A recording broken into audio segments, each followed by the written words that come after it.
Mga katets, welcome back to my channel. Once again, magandang araw sa mga katets natin sa Luzon area, Visayas at Mindanao.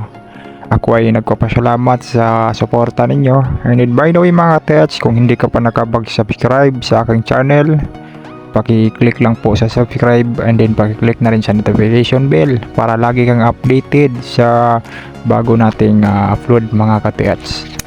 Ngayon mga katets, ang pag-uusapan natin ngayon ay mga uri ng puno na ginawang marker or palatandaan ng mga Japanese Imperial Army.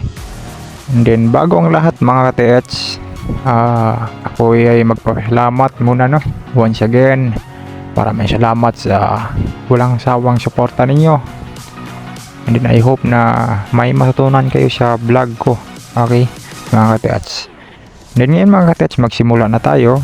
So ang ikikwento ko sa inyo ngayon ay mga uri ng punong kahoy na ginawang palatandaan ng mga Japanese Army sa pagtago ng kanilang kayamanan. Kasi mga katets, yung mga kayamanan ng mga Japanese Army, binaunan nila, wala namang nadala doon sa kanilang bansa, doon sa Japan wala namang nadala nila during World War II. So dito lahat sa Pilipinas tinago nila mga katets. Base sa kaalaman ko mga katets, ang number 1 na puno na paborito na gawing palatandaan ng Imperial Japanese Army, yan ay Baliti Tree.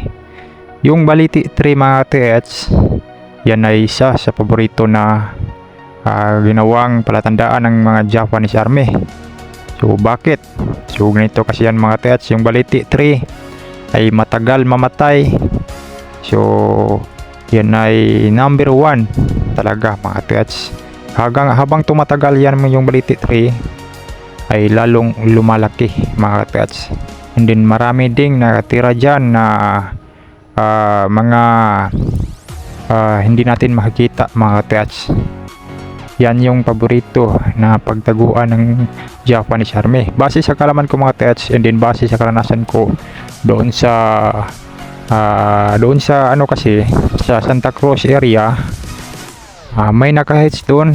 Okay, so, sa gilid lang ng Baliti mga katets, so nakuna ng giveaway. So 4 na gold bar yung nakuha. And then tao na yun mga katets, so isang magsasaka, tapos may kasama siya, nag-harvest sila ng mais katets. And then yung may-ari sa lupa mga katets, so nag-treasure pala. And then yung body niya na isa, yan yung nag-harvest ng mais mga katets. So nagtataka yung kasama niya, yung body niya na nag-harvest ng mais, hindi nakabalik yung may-ari. Yun pala, tumakas na kasi nakuha na yung giveaway, hindi na bumalik sa kanyang area. Kaya kasi nakuha na yung giveaway doon sa puno ng Baliti. Okay, 3 feet lang ang sukat papunta sa S. Okay, so yan ay isa sa paborito ng Imperial Japanese Army, yung Baliti Tree mga katets. Base sa kalaman ko, kaya mabuhay yung Baliti ng 50 years to 120 years mga katets. Pangalawa mga katets, yung bamboo tree. Yan din ay paborito ng mga Imperial Japanese Army para sa gawing palatandaan ng kanilang kayamanan. So kasi yung bamboo tree or kawayan, yan ay madaling mabuhay. Kadalasan sila nga yung nagtanim yan para sa kanilang kayamanan, gawing palatandaan. Ang bamboo tree mga katets ay 1 to 3 years mamatay, pero dumami yan mga katets. Okay, so lalong dumadami yan. And then kahit putulin mo yan mga katets, basta hindi mo lang sunugin, mabubuhay yan mga katets. Okay, yan din ay paborito ng mga Japanese Army. And then yung tinatawag na Chinese bamboo, okay, or yellow bamboo tree mga katets. Yan ay isa sa ginawang palatandaan ng mga Japanese Army para sa Yamashita Treasure. Okay, sila yung nagtanim yan mga ka-TH. Kadalasan yung Yellow Bamboo sila yung nagtanim. Pati rin itong pambansang kahoy ng Pilipinas mga ka-TH, or pambansang puno ng Pilipinas, itong Nara tree. Yan din ay isa sa paborito din na ginawang palatandaan ng Imperial Japanese Army para sa kanilang kayamanan, kasi alam ng mga Imperial Japanese Army na malaki yung respeto ng taon yan okay, kasi yan ay isa sa pambansang puno ng Pilipinas, yan yung Nara tree. So alam ng mga Japanese Army na malaki yung respeto nila, malaki yung respeto natin sa puno na yan, kaya ginawang palatandaan ng kanilang tinatagong kayamanan.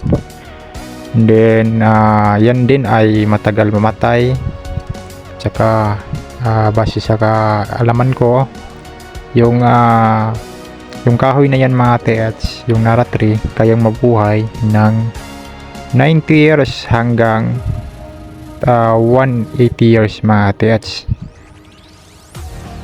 At saka mga TH, itong Antipolo tree or Tipolo tree, so yan din ay isa sa paborito ng mga Japanese Army para gawing surface trail marker, yung kanilang tinatagong kayamanan mga TH.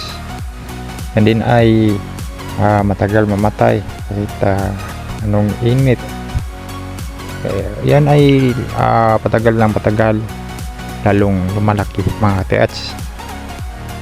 Pati rin itong mango tree mga TH, yan din ay paborito ng Japanese Army na ginawang palatandaan or surface trail marker sa pagtago ng kanilang kayamanan.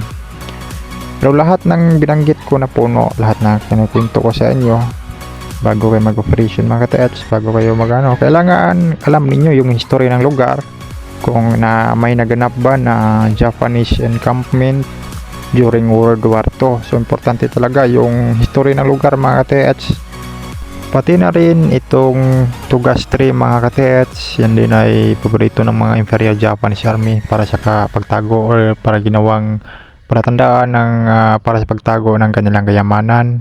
Yan yung kahoy na dahil sobrang tigas niyan, solid, tagal mamatay.